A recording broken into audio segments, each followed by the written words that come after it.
السلام عليكم ورحمة الله وبركاته. ازيكم عاملين ايه؟ يا رب دايما بنعمة وصحة وستر. كل سنة وانتم طيبين، العيد على الأبواب. يا رب يجعل أيامكم كلها أعياد ويمتعكم في بيوتكم بالصحة والستر، وأنا أقص منكم حد يا رب. عندي وصفة حلوة قوي قوي قوي قوي، بس أنا مش عايزة أحلف ومش عايزة أسمع ولا كومنت غير لما تجربي الوصفة. أنا بقالي تقريبا جربتها 4 مرات. حلوة قوي قوي قوي قوي، وجربتها باكتر من حاجه وعامل لكم منها سلسله حلوه جدا. طيب ندخل في الموضوع على طول. طيب، هتروحي عند بتاع الفراخ وتجيبي لي 6 رجول فراخ. 6 رجول. انا حطيت لكل رجل نص كوبايه ميه. هتنضفيهم كويس جدا وتغسليهم وتنقعيهم بماء وملح وي وي وي كل اللي نفسك فيه اعمليه. كل واحد وطريقته وكل واحد ونوعه. تكسريهم وتحطهم لي الست رجول. تحطيهم في 3 كوبايات ميه. تمام كده. وبعدين تسيبيهم لما حسب بقى ما انتي الميه تزودي. انا عايزه مثلا يطلعوا لي كوبايه شوربه، ماشي، او كوبايه كولاجين.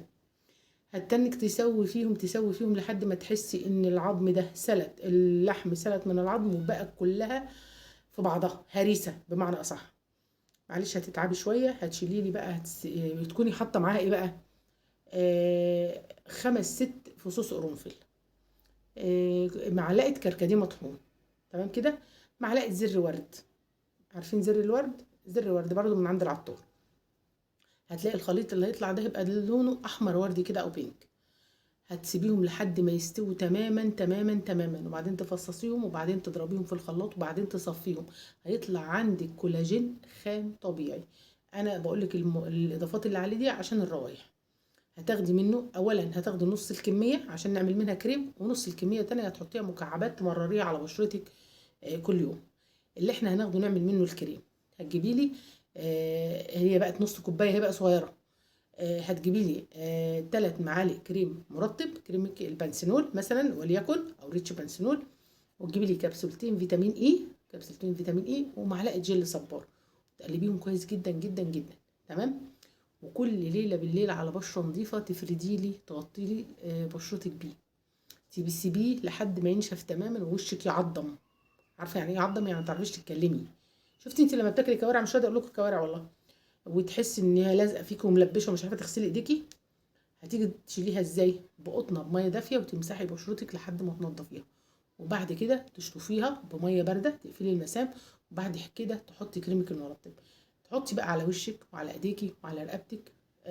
احلف والله والله والله هتلاقي بشرتك مشدوده كده. عايزه اقولك ان انا امتى تحسي ان الكولاجين خرج من بشرتك او ان هو بيقل او بينقص؟ لما تلاقي زي طنط اماني كده، ان الحته دي عندي بصي عايزه تعمل كده. بس لو تلاحظي هي كانت نازله اكتر من كده. بصي عايزه اعملها كده اهي. كانت دي نازله اكتر من كده والله. بصي ما اعملها كده. ودي كانت نازله سيكه برضو. عايزه اعملها كده. والله والله والله ما جاب نتيجه غير ده. حلو. انا بخاف من الحقن وما عنديش استعداد اضرب ولا حقنه في بشرتي.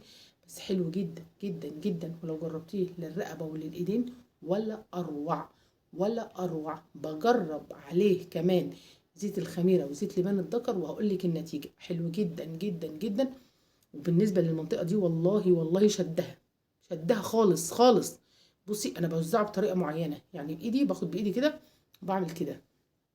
فاهماني؟ بحيث ان انا بشد دي كده واوزع كده، بحيث ان هو ايه لما ينشف يبقى ايه المنطقه دي مشدوده كده. على فكرة هي كلها حاجات يعني اجتهادية، بس بتريح نفسيتك جدا جدا. يعني انا لما لقيت الحتة دي رفعت شوية بقيت مبسوطة جدا جدا جدا. انا ما عنديش خطوط الحمد لله هنا من عشان المشط وجلسة المشط وكده. بس لما حطيته هنا برضو حسيت ان الدنيا هنا شدت. والله والله انا بضحك بحس ان وشي مشدود. حسيت بجد ان وشي مشدود فوق كده وكده. هو مرمم للجلد جدا، الكولاجين مرمم للجلد. ما بيخليش بشرتك فيها رقاقه او متهدله زي ما بيقولوا، او لو انت كترتي من المقشرات او اسرفتي في الكريمات او في اي حاجه، فبتحسي ان ده بيعدل سوري، حاجز البشره شويه، فالدنيا بتبقى جميله قوي قوي. هقول لك جربي مش هتندمي على حاجه.